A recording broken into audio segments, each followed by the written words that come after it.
Options ட்ரேடிங்ல ரொம்ப வருஷமா trade பண்றவங்க கூட தவறா அண்டர்ஸ்டாண்ட் பண்ணிருக்க ஒரு கான்செப்ட் தான் ஹெட்ஜிங். ஜென்ரலா ஒரு ட்ரேடர் என்ன பண்ணுவாருன்னா, ஒரு கால் ஆப்ஷன் பர்ச்சேஸ் பண்றாரு. இப்ப பிரீமியம் டிராப் ஆகி அவருக்கு லாஸ் வருது அப்படின்னா, சேம் ஸ்ட்ரைக் பிரைஸ்ல ஒரு புட் ஆப்ஷனும் வாங்கிடுவாரு. நான் வந்து பொசிஷனை ஹெட்ஜ் பண்ணிருக்கேன் அப்படின்னு சொல்லுவாரு. ஆக்சுவலி வந்து என்னன்னா, இங்க சேம் ஸ்ட்ரைக் பிரைஸ்ல ஒரு கால் ஆப்ஷனும் பர்ச்சேஸ் தான் பண்ணிருக்காரு, ஒரு புட் ஆப்ஷனும் அவர் வந்து பர்ச்சேஸ் தான் பண்ணிருக்காரு. இதுக்கு பேர் வந்து ஸ்ட்ராடல் அப்படின்னு சொல்லுவாங்க. இது வந்து one of the option trading strategy. இது வந்து ஹெட்ஜிங் கிடையாது.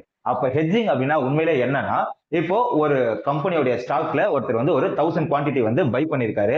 இப்போ ஒருவேளை அந்த ஷேர் பிரைஸ் கீழே இறங்குச்சுன்னா அவருக்கு லாஸ் வரும். அதை அவாய்ட் பண்றதுக்காக என்ன பண்ணுவார் அப்படின்னா, சேம் ஸ்ட்ரைக் பிரைஸ்ல ஒரு புட் ஆப்ஷன் வாங்கி வச்சிருவாரு. இப்போ எனக்கு வந்து ஈக்விட்டில பிரைஸ் டிராப் ஆச்சுனாலும் எனக்கு அந்த புட் ஆப்ஷன்ல ப்ராஃபிட் வரும். என்னுடைய ஈக்விட்டி லாஸை நான் இதை பேலன்ஸ் பண்ணலாம். இதுக்கு பேர் தான் ஆக்சுவலி ஹெட்ஜிங் அப்படின்னு சொல்லுவாங்க. எப்பவுமே இந்த ஹெட்ஜிங் வந்து ப்ராஃபிட் தருமா அப்படின்னா கண்டிப்பா தரதுக்கு வாய்ப்பு இல்லை. ஒரு சினாரியோ சொல்றேன். இப்போ ஒரு ஷேருடைய பிரைஸ் வந்து 500 rupees வச்சுப்போம். ஸோ 1000 குவான்டிட்டிஸ் வந்து கஸ்டமர் வாங்கியிருக்காரு. அதே அவர் என்ன பண்றாருன்னா, அந்த லாஸை வந்து பேலன்ஸ் பண்றதுக்காக அந்த 1000 குவான்டிட்டிக்கு அவர் வந்து புட் ஆப்ஷனும் பர்ச்சேஸ் பண்ணிருக்காரு.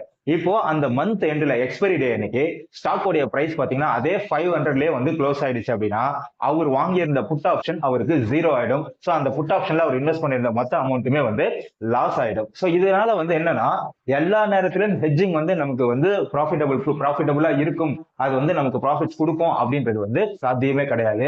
ப்ராப்பரா நம்ம ஹெட்ஜிங் பண்ணும்போது மட்டும்தான் நம்மளால வந்து மார்க்கெட்ல இருந்து கரெக்டான ப்ராஃபிட்ஸை டேக் அவுட் பண்ண முடியும். ஸோ இதுக்கப்புறம் நீங்க ஆப்ஷன்ஸ் ட்ரேட் பண்ண சொல்ல ஹெட்ஜிங் பண்றீங்களா இல்ல வந்து அதை வந்து ஸ்ட்ராட்டஜியா பண்றீங்களான்றதை மட்டும் நீங்க டிசைட் பண்ணிட்டு அதை ப்ராப்பரா எக்ஸிக்யூட் பண்ணாலே நல்ல ப்ராஃபிட் எடுக்கிறதுக்கு நிறைய சான்சஸ் இருக்கு.